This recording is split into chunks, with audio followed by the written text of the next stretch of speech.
Hi, I'm Jen Smith, and I'm here today to discuss censorship.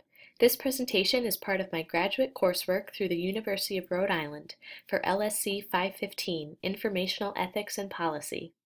I'll start by defining censorship, followed by providing examples and tips for librarians.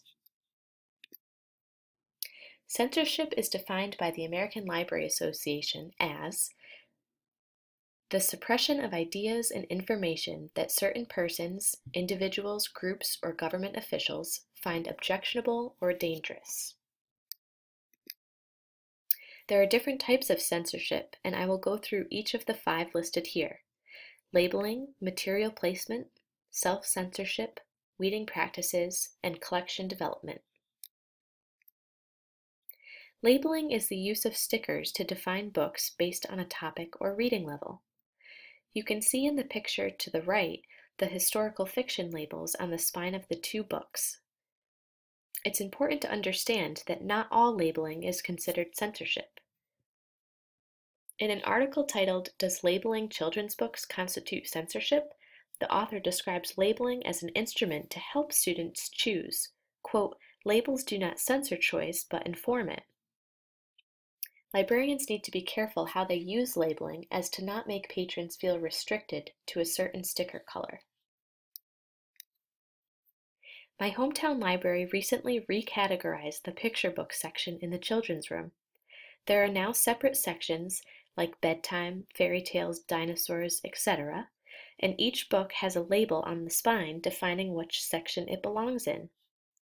The American Library Association believes labels can, quote, be a valuable and convenient aid for assisting library users and staff in finding and selecting desired materials. Librarians must follow the Library Bill of Rights, and the American Library Association makes it clear that, quote, restricting access to library materials based on age or grade level does not respect the individual needs, interests, and abilities of users and violates the Library Bill of Rights. I think this comes up quite often with children's censorship. Librarians are there to provide access. Parents should not expect a librarian to monitor what their child is viewing. It's not a librarian's job. Librarians should not conceal materials or try to cover up items in the collection. Personal beliefs or any bias a librarian may have about a particular topic should be kept to oneself. If a patron has a problem with an item in the collection, one solution is to redirect the item in question. An example would be to move an item from the children's room to, say, the teen section. This way, the item is not discarded and it's still accessible and available to others in the community. Patrons might self-censor and not view materials at a certain reading level because they don't think that they have reached the level. Librarians need to be careful to not set limits or only point out one section to patrons.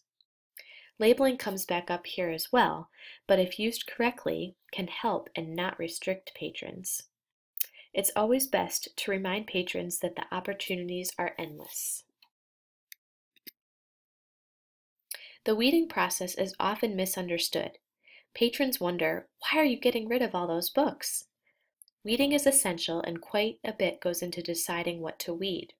Circulation statistics are reviewed to determine which items have not been checked out. Pat Scales touched on the importance of policies and said, quote, policies need to reflect the needs of the entire community and not just a select few. Having a request for reconsideration policy in place allows patrons to express their concern about a particular item in the collection. Library management then looks into the situation and makes a decision from there. When it comes to collection development, it is best to know your community. The article Before the Censor Comes, How to Protect Yourself and Your Collection encourages talking to patrons. Quote, maintain open lines of communication with civic, religious, educational, and political bodies in the community.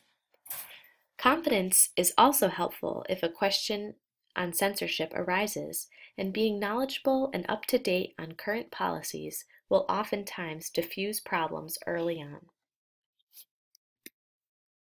Here are a few tips before we wrap up. Have a policy in place. This helps to refer to what is stated in the policy during a situation or problem. Use your resources. The American Library Association is a great source for librarians, and it's important to also know the Library Bill of Rights. And finally, don't be afraid to ask questions. Use your network and other professionals in the field. Social media is a great way to reach many people and stay connected. These are my references. I hope this was helpful. Thanks for watching.